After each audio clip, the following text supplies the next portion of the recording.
السلام عليكم ورحمة الله وبركاته. معاكم يبقى حسن من GFX Academy. النهاردة بناخد تip حلوة قوي مهمة جدا في نيوك 10. بنعرف من خلالها حاجة جديدة في نيوك 10 بخصوص الريندرز وبخصوص الريندر باسز. الجديد في نيوك 10 أو نيوك 10 إنك تقدر ترندر باسز معينة من السين بتاعك، وفي نفس الوقت ان انت تستخدمها، مش محتاج ترندرها بره. اللي هنتكلم فيه النهاردة هو الريفليكشن باس، واللي هينطبق على ريفليكشن باس بينطبق على اي باس تانية.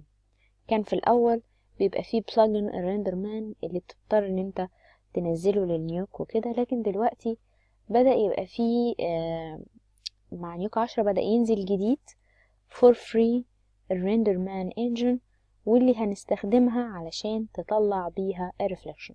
السين عندي بسيطة جدا. لو انا بصيت كده، السين عبارة عن سفير عادية جدا. السفير ديت فيها حركة تبقى كده بس عشان نشوفها، والحركة بتاعتها حركة بسيطة جدا دائرية زي ما احنا شايفين. انا كبرت السين دي شوية عشان نشوفها.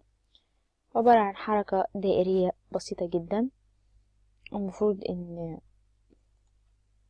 السفير ديت بتبدأ تتحرك من فوق لتحت، واللي عندي ده عبارة عن موديل بسيط جدا، بحيث ان هو يقوم بدور كأنه مراية بتعكس الاوبجكت اللي قدامنا. من خلالها هنعرف ازاي ان احنا ندي render pass الرفليكشن للكورة على السطح اللي قدامنا. السين نفسها زي ما احنا شايفين عبارة عن السفير اللي قدامي اللي بتتحرك وفيها خامة بسيطة. الموديل اللي جايبينه اللي هو زي دور مراية، ممكن تحط بلان عادية لو حابب تجربها. لايت طبيعي علشان يظهر لي المشهد، وسين وكاميرا بتبص على السين بتاعنا لو بصيت على الكاميرا. تمام. علشان انقل الكلام ده كله لل 2D system هحتاج علشان اشوف الريفليكشن هبدأ استخدم من الشيدرز. هلاقي بقى في الشيدرز الجديد بتاع نيوك 10 الريندر مان، والريندر مان اقدر استخدم من خلاله الريفليكشن والريفراكشن. تعالوا نشوف الريفليكشن. هناخد الريفليكشن، انا عايز اعمل الريفلكت لمين؟ من الاوبجكت ده هو اللي هيعكس لي حركة السفير. فبالتالي هحتاج ان انا اوصلها بالجيومتري. تمام. علشان اشوف الكلام ده من ريندر مان، فبالتالي هحتاج لريندر مان. هي حاليا بيتا بس ان شاء الله تنزل فول اوبشن. نجيب ال array render زي بالظبط السكان لاين ريندر لو فاكرينها. هتحتاج كاميرا، هتحتاج سين، وتعالوا كده بقى نبص عليها على ال 2D. يس، زي ما احنا شايفين كده ادي الاوبجكت الاساسي، وادي الريفليكشن بتاعه على المراية اللي قدامي. وانا لو عملت انيميشن بسيط اهو هلاقيها فعلا بتتحرك، والانعكاس بتاعها قدامها زي ما احنا شايفين.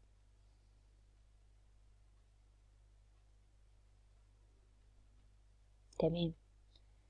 ادي كده الريفليكشن باس. جميل. تعالوا نظهر الموديل نفسه.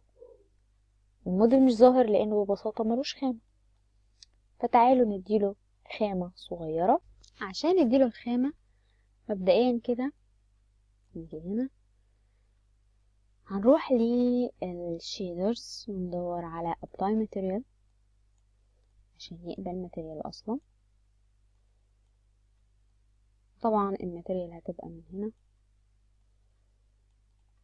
الماتيريال عشان هتظهر لي الريفلكتور، فبالتالي هحتاج ماتيريال للريفلكتورز من ممكن نديها فونج مثلا. هتبدأ تظهر الهيكل بتاعها. في تعديل بسيط من هنا بيبدأ يظهر زي ما احنا شايفين كده الماتيريال نفسه بقى اللي هو الموديل نفسه.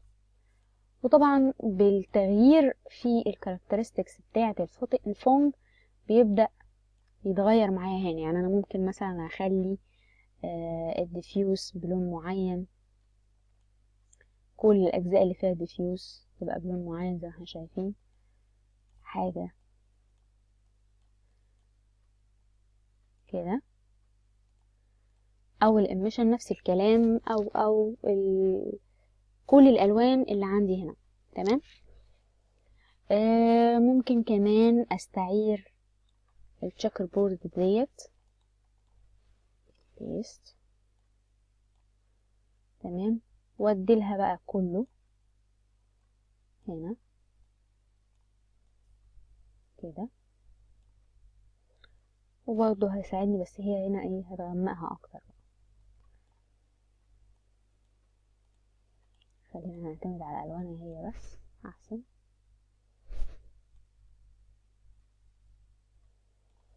مش بس كده، انا اقدر كمان اتحكم في شكل الريفليكشن او في الوان الريفليكشن نفسه اللي عندي هنا.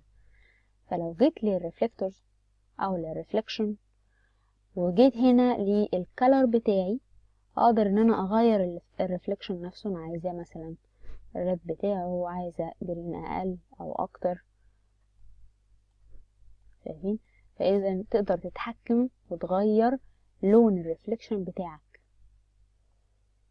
وكمان المقدار بتاعه. يعني انا كده الفاليو انا عايزه ريفليكشن كامل ولا عايزه حاجه بسيطه، حاجه زي كده. تمام. خلينا نديها ايه وليكن لون بسيط كده من الاخضر.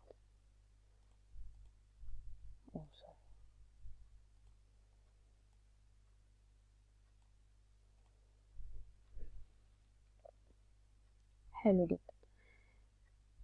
طيب دلوقتي مبدئيا بس انا عايزه اطلع شويه من يعني الجزء الاسود بتاع الماتيريال، عايزه يظهر شويه. فممكن ياخد الفونج دي كوبي بيست هنا، هديها للشيدر بتاع السفير. شايفين بدأت ايه تظهر لي شويه، لان المكونات بتاعتي هنا فيها الاميشن فيها نسبة، فبدأت تظهر لي الجزء المظلم ده، وده اللي انا عايزاه. انا عايزة اظهر منه حاجة بسيطة لو حابة، وبالتالي بالتبعية بيظهر بيها في الريفلكشن بتاعي.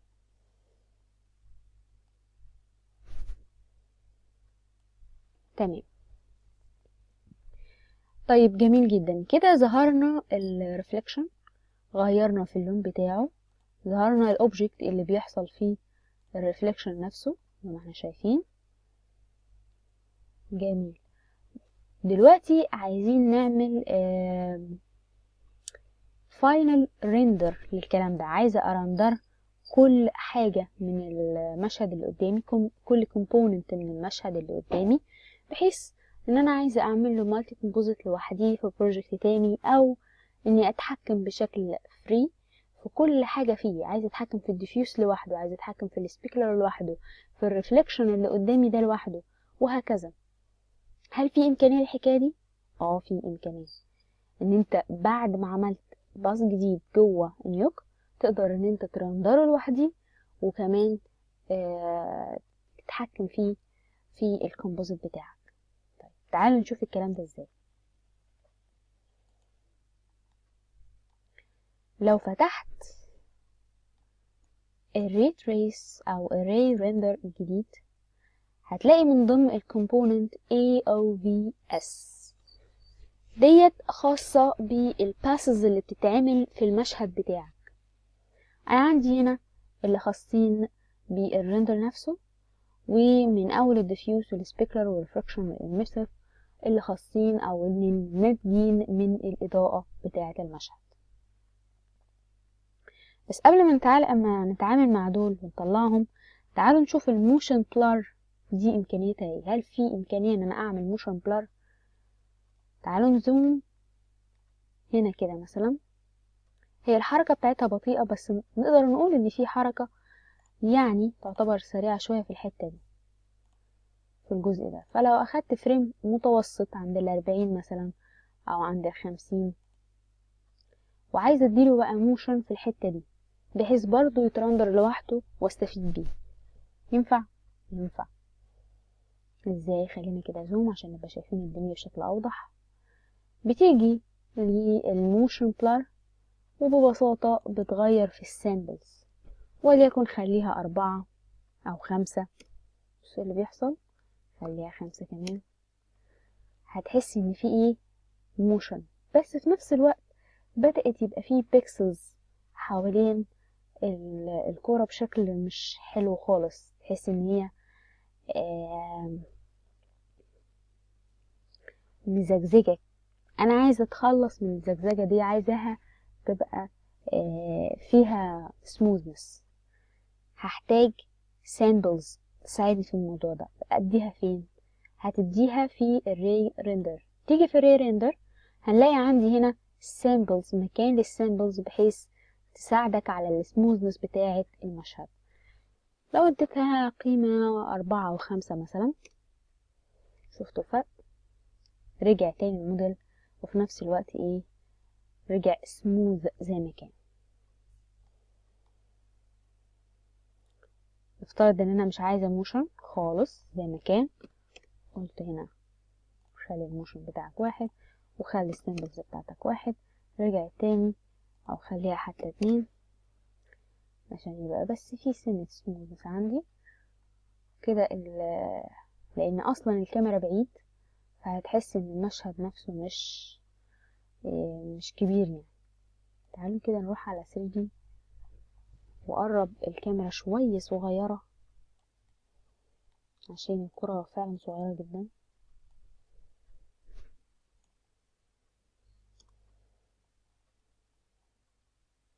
ممكن نكبر الكرة شوية.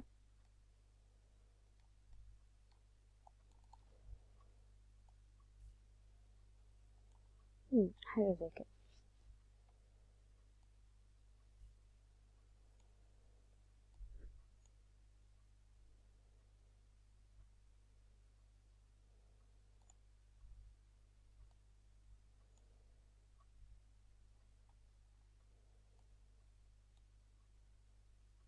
يعني داخل فريم برضه طلعها بعيد شوية. تمام، تمام جدا. نرجع تاني للري ريندر. نرجع كمان برضو للباسز بتاعة المشهد. دلوقتي انا عايزة افصل كل باس لوحده. انا عايزة افصل مثلا الريفليكشن اللي هناك ده لوحده بحيث اقدر يعني اتحكم فيه لوحدي. فبتروح للريفليكشن وبتبدأ تقول له انا عايزة نيو ريفليكشن، تمام، يكون RGBA، ومش عايزة مثلا فيه الفا. تقول له اوكي، كده بقى فيه ريفليكشن لوحده. عايز نفس الطريقة دي بتعملها في الباقي. يعني انا عايزة سبيكلر، انا عملتها بس عشان اوفر وقت شوية. عايزة سبيكلر لوحدي، عايزة ديفيوز لوحده، عايزة موشن، بس الموشن هي موجودة اصلا في نيوكو عاملها لوحده، انت مش محتاج ان انت تعملها، هتلاقيها موجودة في الاساسيات بتاعته. عايزة سيرفيس،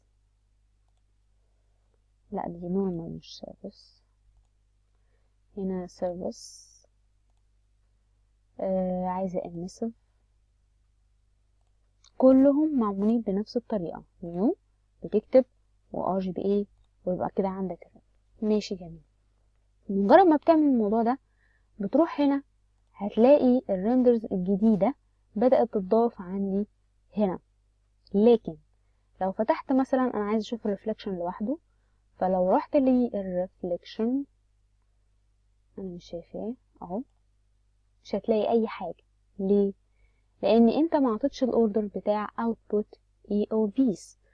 ما قلتلوش خرج من المشهد الاصلي ووديه هناك. فلو عملت العلامة دي كده جالي ايه؟ الريفليكشن لوحده زي ما احنا شايفين.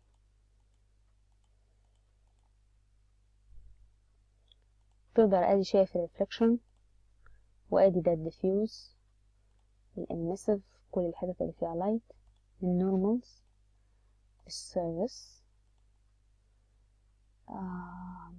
الموشن.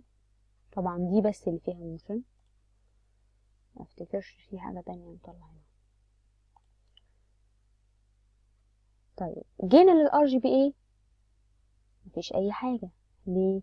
لان انت فصلت الليارات موجودة كل واحدة في مكانها، فبالتالي ما بقاش عندي حاجة في الار جي بي اي. عشان ترجع تاني للار جي بي اي بنرجع نقول له نشيل الاوتبوت AOV. طيب انت دلوقتي فصلتهم فعلا في ليارات، عايزة استفيد بيهم بقى، عايزة افصلهم في ريندر. يبقى ببساطة شديدة هتيجي في الاخر خالص وتعمل write image، وفي write تختار المكان، ويفضل ان يفضل الامتداد بتاعه فين، التايب بتاعه يكون EXR، بحيث ال EXR بيقبل channels كتير مختلفة. طبعا انا هنا لان انا لسه ما اخترتش الchannels. في الchannels بقى هنا قايل لي RGB، انت عايز ترندر اللي هيطلع من هنا هيكون RGB. انا مش عايزة ده، انا عايزة ارندر كل دول، فبالتالي اقول له ايه؟ all. لما اقول له all ساعتها بقى هتبان لي كل ده، يبقى كل اللي ظاهر قدامي هيطلع في النود الجديدة بتاعتي. لكن لو اخترت RGB او RGBA ساعتها مش هتلاقي اللي هيظهر هنا قدامك هو اللي هيكون نتيجة الرايت نود بتاعتك. تمام كده يبقى بنرندر بسهولة من هنا من المشهد الجديد. فانت عملت سين بالكامل ورندرت باصص جديدة من جوه نيوك من غير ما تضطر ان انت تعملها بره. طيب في بس نقطة صغيرة ننهي بيها المحاضرة بتاعتنا، وهي ان انت لو عملت زوم زوم زوم زوم كمان مثلا يعني هنا كده، هتلاقي الموديل نفسه بدأ يبقى فيه زجزاجة برضه. هتحس ان هو مش يعني محتاج سامبلز هو كمان. انت قلت هنا السامبلز بتاعتها اتحلت لما رحنا للري ريندر وزودنا في السامبلز بتاعته، لكن الموديل بقى ده مش عاجبني، ده عايزة ازود السامبلز بتاعته بحيث يبقى سموز هو كمان. ايه الحل؟ الحل ان انت محتاج انتي اليس. هتجيبه منين؟ هتستعين بالسكان لاين ريندر الاساسي بتاعت المشهد او بتاع النيوك الاصلي. طيب دوت اصلا ادمجه ازاي بالمشهد بتاعي؟ ببساطة كل اللي هنعمله مبدئيا كده انا الفونج ده انا مش عايزه. تمام خلينا واقفين هنا عشان نشوف بس المشهد. كده بقى كل اللي موجود عندي ايه؟ الموديل الاصلي والريفليكشن بتاعه. الموديل بقى بتاع الريفليكشن مش باين، ده لان انا شلت الماتيريال بتاعته، واقول له تعالى لي انت كده على جنب. تمام هحتاج سين تانية اللي هي هحتاج سين، وهحتاج سكان لاين ريندر. تمام السين لازم طبعا هتاخد نفس اللايت، السكان لاين ريندر هتاخد نفس الكاميرا بتاعت المشهد الاصلي. تمام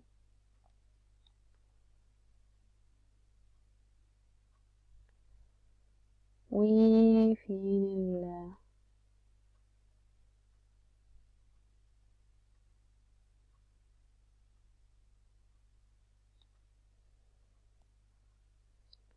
وهحتاج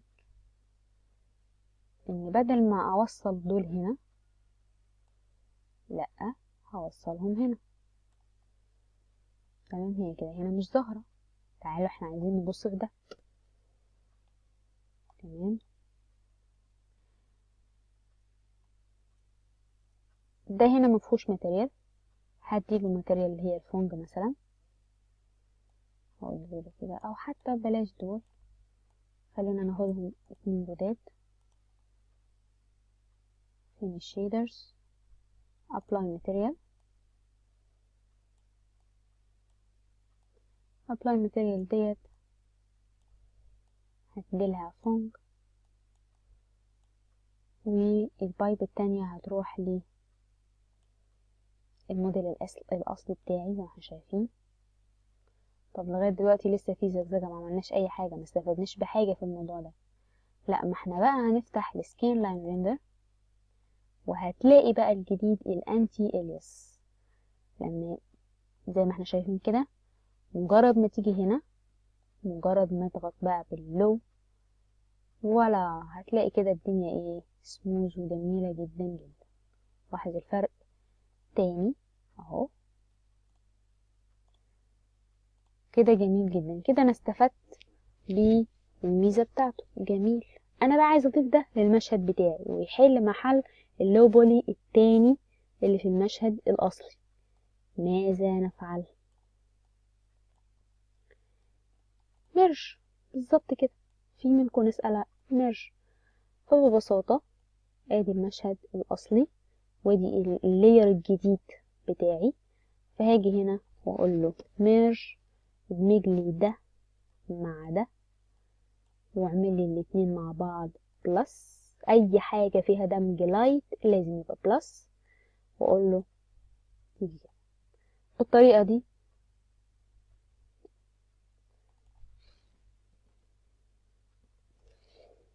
تمام، بالطريقة دي انا استفدت ايه؟ بالاتنين، بده وبده مع بعض زي ما احنا شايفين كده. كده اعتقد الدنيا وضحت. طيب بصراحة السفير كبيرة قوي زيادة عن اللزوم.